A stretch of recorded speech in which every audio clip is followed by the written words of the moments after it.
नमस्कार दोस्तों, कैसे हैं आप। भारत में मात्र 47% ग्रेजुएट्स और पोस्ट ग्रेजुएट्स ही एम्प्लॉयबल हैं। मतलब 100 में से मात्र 47 की ही नौकरी लगेगी, बाकी बिना नौकरी के ही रह जाएंगे। और दोस्तों, कोरोना वायरस ने जैसे इकोनॉमी को झटका दिया है, इसके बाद तो हालात और बुरे होने वाले हैं। तो दोस्तों, क्या वो स्किल्स हैं जो पोस्ट कोविड ईरा में आपको हेल्प करेगा और आपको 100% नौकरी दिलवाएगा? वो स्किल्स कुछ यूं हैं। इन स्किल्स को इंप्रूव करने के लिए मैंने बिकम मोर एम्प्लॉयबल सीरीज की शुरुआत की थी, जिस सीरीज का पहला वीडियो मैंने डीप वर्क स्किल को एक्सप्लेन करते हुए बनाया था। बिकम मोर एम्प्लॉयबल सीरीज के दूसरे वीडियो में मैं आज बताऊंगा एक और important skill, interpersonal skill improve करने के लिए कुछ टेक्निक्स। इंटरपर्सनल स्किल इंप्रूव करने के लिए एक सबसे बेहतरीन किताब है डेल कार्नेगी की international bestseller how to win friends and influence people, जिसमें ऑथर कुछ स्टडीज और रिसर्च के माध्यम से बताते हैं कि कैसे प्योर टेक्निकल लाइन जैसे इंजीनियरिंग में भी मात्र 15% सफलता आपकी टेक्निकल स्किल और नॉलेज की वजह से होती है, जबकि 85% सफलता आपके इंटरपर्सनल स्किल पर निर्भर होती है। तो ये है इंटरपर्सनल स्किल, पीपल स्किल्स की इंपॉर्टेंस। तो आइए दोस्तों, जानते हैं वो टेक्निक्स जिनसे अपनी पीपल स्किल्स को, इंटरपर्सनल स्किल्स को इंप्रूव कर सकते हैं और किसी भी फील्ड में सफलता पा सकते हैं। डोंट क्रिटिसाइज, कंडेम और कंप्लेन। दोस्तों, ऑथर अपनी किताब में एग्जाम्पल देते हैं कुछ घिनौने मुजरिमों का, जिन्होंने बहुत सी हत्याएं की, चोरी की और बहुत गलत काम किए। जब उनसे पूछा गया कि क्या ऐसा करने का उन्हें अफसोस है, तो उन्होंने कहा कि उन्होंने कुछ गलत नहीं किया। ऐसे लोग ही नहीं, अगर हम बात करें साधारण इंसानों की, तो लगभग 95% लोगों को यही लगता है कि वो जो भी कर रहे हैं सही कर रहे हैं। हो सकता है दूसरे उन्हें क्रिटिसाइज करें, कंडेम करें, उनके बारे में कंप्लेन करें, पर उनका ये मानना होता है कि जिस परिस्थिति में वो है उसमें उससे बेहतर वो कुछ नहीं कर सकते थे। हो सकता है आप सामने वाले इंसान को लॉजिकली क्रिटिसाइज कर रहे हो, पर आपको एक साइकोलॉजिकल फैक्ट याद रखना पड़ेगा कि ज्यादातर ह्यूमन बीइंग लॉजिक को नहीं, इमोशन, प्राइड, सेल्फ इंपॉर्टेंस जैसे कॉन्सेप्ट को ज्यादा तवज्जो देते हैं। तो अगर आपको ये पता चल ही गया कि दूसरे इंसान को, फिर वो चाहे आपके फैमिली मेंबर हो, कुलीग हो, एम्प्लॉय हो या एम्प्लॉयर, को क्रिटिसिज्म ना तो अच्छा लगेगा और ना ही वो उनमें कुछ बदलाव लाएगा, तो फिर क्यों अननेसेसरी इसका इस्तेमाल करना। अगर क्रिटिसिज्म, कंप्लेन और कंडेम करना है तो अपने आप को कीजिए, क्योंकि हो सकता है आप में उससे कुछ बदलाव आ जाए, पर दूसरे लोगों में 100% कोई बदलाव नहीं आएगा, बल्कि ऐसा करने से आप कभी उनसे एक अच्छा रिलेशनशिप एस्टेब्लिश नहीं कर पाएंगे।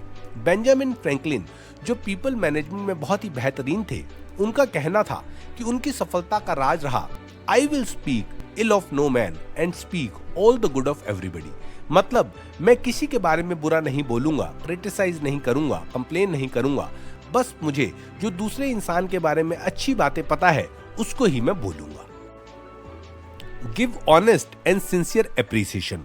दोस्तों, ऑथर बताते हैं कि ये 8 चीजें ऐसी हैं जो ऑलमोस्ट हर इंसान की एक बेसिक नीड है, जिसमें से ऑलमोस्ट हर नीड इंसान पूरी कर लेता है, एक्सेप्ट एक need, feeling of being important. Abraham Lincoln ने कहा था, everybody likes a compliment. William James ने कहा था कि deepest desire in human nature is the craving to be appreciated. Facebook, Instagram, YouTube और भी कई सोशल मीडिया ह्यूमन नेचर के इसी एस्पेक्ट के बेस पे चल रहे हैं। सोचिए, जब आप फेसबुक पर कोई पोस्ट डालते हैं तो कैसे लाइक के लिए क्रेव करते हैं और हर कुछ मिनटों में अपनी पोस्ट को दोबारा चेक करते हैं, क्योंकि वो लाइक्स आपकी फीलिंग ऑफ बीइंग इम्पोर्टेंट की क्रेविंग को फुलफिल करता है। अमेरिका के पहले वो इंसान जिन्हें $1 मिलियन की सैलरी ऑफर की गई, चार्ल्स श्वाब, उस समय जब $50 हफ्ते में कमाने वाले को अमीर माना जाता था, उनका ये मानना था कि उन्हें भारी भरकम सैलरी उनकी ऑर्गेनाइजेशन इसलिए ऑफर नहीं करती क्योंकि वो टेक्निकली बहुत ही साउंड है, बल्कि इसलिए देती है कि उनकी पीपल मैनेजमेंट स्किल बहुत ही उम्दा है।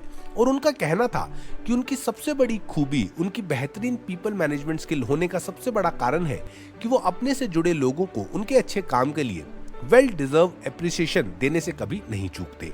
उनका ये कहना था कि उन्होंने जिंदगी में आज तक ऐसा इंसान नहीं देखा जिससे उन्होंने क्रिटिसिज्म का इस्तेमाल करके अच्छा काम करवाया हो, जबकि हर इंसान एप्रिसिएशन रिसीव करके अच्छा काम करता है। दोस्तों, ऑथर बताते हैं कि अगर मैं किसी एम्प्लॉयर को ये कहूँ कि वो अपने एम्प्लॉय को कहे कि वो 1 महीने के लिए बिना खाना खाए भूखा रहे, तो वो एम्प्लॉयर कहेगा कि मैं ऐसी नाइंसाफी नहीं कर सकता। पर वही एम्प्लॉयर बड़ी आसानी से महीनों नहीं सालों निकाल देता है अपने एम्प्लॉय को अप्रिशिएट किए। वो अप्रिसिएशन जो एक एम्प्लॉय उतना ही क्रेव करता है जितना वो खाना क्रेव करता है। तो दोस्तों, एक इंसान, फिर वो चाहे आपका फैमिली मेंबर हो, कोलीग हो, आपके एम्प्लॉयज हो या आपका एम्प्लॉयर, हर इंसान फीलिंग ऑफ इम्पोर्टेंस को क्रेव करता है और आप अपने ऑनेस्ट और सिंसियर एप्रिसिएशन से बड़ी आसानी से उसे इन्फ्लुएंस कर सकते हैं, उस पर जीत पा सकते हैं और उससे एक लाइफ लॉन्ग रिलेशनशिप एस्टेब्लिश कर सकते हैं। यहाँ पे एक बात बताना जरूरी है कि जेन्युइन एप्रिसिएशन और फ्लैटरी में उतना ही डिफरेंस है जितना रियल मनी और काउंटरफीट मनी में। जैसे अगर आप किसी को काउंटरफीट मनी दो, नकली करेंसी दो, तो एक ना एक दिन आपको वो काउंटरफीट करेंसी प्रॉब्लम में जरूर डालेगी, वैसे ही फ्लैटरी भी आपको लॉन्ग टर्म में प्रॉब्लम में डाल सकती है। जहाँ जेन्युइन एप्रिसिएशन जेन्युइन प्रेज है, वहीं flattery cheap praise. Genuine appreciation sincere unselfish होती है, वहीं फ्लैटरी इनसिंसियर और सेल्फिश। तो दोस्तों, लॉन्ग टर्म में किसी से अच्छे रिलेशनशिप बनाना चाहते हो, लोगों को रियली में इन्फ्लुएंस करना चाहते हो, तो give honest and sincere appreciation. Arouse in the other person an eager want. दोस्तों, मान लीजिए कि आप किसी समुद्री इलाके में छुट्टियां मनाने गए और आपका फिशिंग करने का मतलब फिश पकड़ने का मन किया। अब जब आप फिश पकड़ने के लिए जो हुक होता है, जिसमें कुछ खाने का लगाना होता है, फिश को हुक की तरफ अट्रैक्ट करने के लिए उसमें क्या लगाएंगे? वो जो आपको खाने में पसंद है जैसे कुकी, या वो जो फिश को खाने में बहुत पसंद है मतलब वॉर्म्स?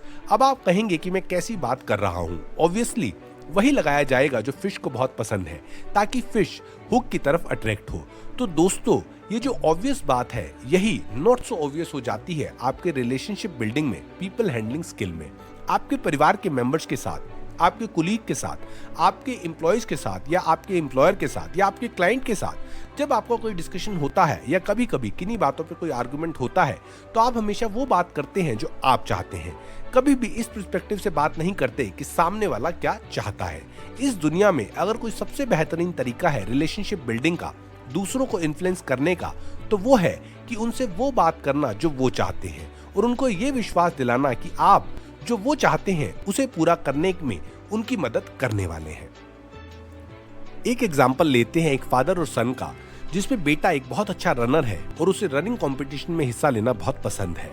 अब उसके दोस्तों के साथ रहकर उसे सिगरेट पीने की एक गंदी आदत पड़ गई। अब उसके फादर के पास एक तरीका था जो फर्स्ट रिएक्शन पेरेंट्स का होता है कि अपने बेटे को डांटना कि कैसे वो ऐसी गंदी आदतों में पड़ गया और कैसे ये उसके लिए बहुत बुरा है। अब ये तरीका पुराना है और ये ज्ञान देने वाला तरीके से मोस्टली बच्चे सही राह पर नहीं आते, क्योंकि उन्हें ये लगता है कि उनके पेरेंट्स उनका पॉइंट ऑफ व्यू समझते ही नहीं कि उनकी मजे लेने की एज है। तो उसके पिता ने बच्चे के पॉइंट ऑफ व्यू से उसे समझाया कि कैसे सिगरेट पीने की आदत पड़ने से उसकी हेल्थ पे असर पड़ेगा और वह अपने फेवरेट स्पोर्ट्स रनिंग में अपना बेस्ट परफॉर्मेंस नहीं दे पाएगा और स्पोर्ट्स में आगे नहीं बढ़ पाएगा। तो दोस्तों, ये तरीका था जिसमें बच्चा जो चाहता है उससे जोड़ के उसके पिता ने उसकी सिगरेट की आदत छुड़वाने की सोची। सिमिलरली एक और एग्जांपल है जिसमें एक प्रोस्पेक्टिव एम्प्लॉय जब नई जगह नौकरी लेने जाता है तो वो ज्यादातर ये बताता है कि उसने क्या क्या किया है और वो कितना एक्सपीरियंस रखता है, जबकि उसे एम्प्लॉयर के पर्सपेक्टिव से सोचकर इंटरव्यू में ये बताना चाहिए कि कैसे उसका एक्सपीरियंस एग्जैक्टली एम्प्लॉयर के लिए फायदेमंद हो सकता है। वो और प्रिसाइजली भी अपने इंटरव्यू की प्रिपरेशन कर सकता है, जिसमें अगर उसका इंटरव्यू वो इंसान ले रहा है जिसकी सुपरविजन में उसने काम करना है, तो ऑर्गेनाइजेशन के गोल अचीव करने के साथ साथ पॉजिटिवली कैसे वो अपने सुपरवाइजर को भी अपने एक्सपीरियंस से सपोर्ट कर सकता है, वो ये बता सकता है। और दोस्तों, दूसरे के पर्सपेक्टिव से सोचने से ऐसा नहीं है कि आप सिर्फ उनके हिसाब से सोच रहे हैं और उनकी कन्वीनियंस वाली बात से एग्री कर जाएंगे। इस रूल का परफेक्ट मतलब ये है कि जब आप दूसरे के पर्सपेक्टिव को भी क्लियरली सोचेंगे और ये सोचेंगे कि एग्जैक्टली वो क्या चाहता है, तो आप एक ऐसा सॉल्यूशन की तरफ बढ़ेंगे जो आप दोनों के लिए ही बेनिफिशियल होगा। और जब सामने वाले को लगेगा कि वो जो चाहता है उसके हिसाब से बात हो रही है, तो वो भी आपकी बात सुनेगा और एक म्यूचुअल विनिंग सॉल्यूशन निकलेगा और आपकी people management skill, relationship building skill और शार्पन होंगी। तो दोस्तों, बिकम मोर एम्प्लॉयबल सीरीज के इस दूसरे वीडियो में जो इंटरपर्सनल स्किल्स को इम्प्रूव करने के लिए, आपकी पीपल स्किल्स को इम्प्रूव करने के लिए था, उसके लिए मैंने ये टेक्निक्स बताई। इसे जरूर आप अपने दोस्तों के साथ, अपने परिवार के लोगों के साथ इस्तेमाल कीजिए ताकि प्रैक्टिकली आप ये स्किल डेवलप कर पाए और एक बार आपने ये स्किल डेवलप कर ली तो फिर जब भी आप नौकरी लेने के लिए इंटरव्यू देने जाएंगे तो ये स्किल आपके बहुत काम आएंगी। और अगर आप नौकरी कर रहे हैं तो भी ये स्किल अपने एम्प्लॉयर के साथ डील करने में आपके बहुत काम आएंगी। दोस्तों, इस वीडियो में तो मैंने इस किताब का एक बहुत छोटा सा पोर्शन कवर किया है। बिकम मोर एम्प्लॉयबल सीरीज के और वीडियो में मैं बाकी की बुक पे भी और वीडियो बनाऊंगा। अगर आप मेरे आने वाले वीडियो से पहले डेल कार्नेगी के पीपल मैनेजमेंट के सारे सीक्रेट फॉर्मूलाज जानना चाहते हैं तो ये बुक जरूर पढ़ें। लिंक डिस्क्रिप्शन में दिया है, आज ही खरीदें। दोस्तों, अगर आप इस किताब के अलावा जितनी भी किताबों पे मैंने अब तक एनिमेटेड वीडियोस बनाए हैं वो एक्सप्लोर करना चाहते हैं और खरीदना चाहते हैं तो स्टोरी राइट्स के एक्सक्लूसिव अमेज़न स्टोर फ्रंट पे जाकर खरीद सकते हैं। लिंक डिस्क्रिप्शन में दिया है। ज्यादा से ज्यादा बुक्स खरीदिए और पढ़िए, क्योंकि स्टोरी राइट चैनल का ये विश्वास है कि ये book can change your life. Video पसंद आया तो उसे लाइक कीजिए, कमेंट करके बताइए कि बिकम मोर एम्प्लॉयबल सीरीज में मुझे और किन किन टॉपिक्स पे वीडियो डालने चाहिए। शेयर कीजिए इस वीडियो को अपने सभी फ्रेंड्स एंड फैमिली के साथ। और सबसे बड़ी बात, अगर आप वीडियो देख रहे हैं पर आपने चैनल को सब्सक्राइब नहीं किया तो चैनल को सब्सक्राइब करना और नोटिफिकेशन बटन को प्रेस करना बिल्कुल ना भूलें। दोस्तों, इंटरेस्टिंग अपडेट्स के लिए स्टोरी राइट चैनल के फेसबुक पेज को लाइक और इंस्टाग्राम पेज को जरूर फॉलो करें। लिंक डिस्क्रिप्शन में दिए हैं। बहुत बहुत धन्यवाद दोस्तों ये वीडियो देखने के लिए। जल्दी ही फिर लौटूंगा एक और अमेजिंग कहानी के साथ। तब तक के लिए अलविदा।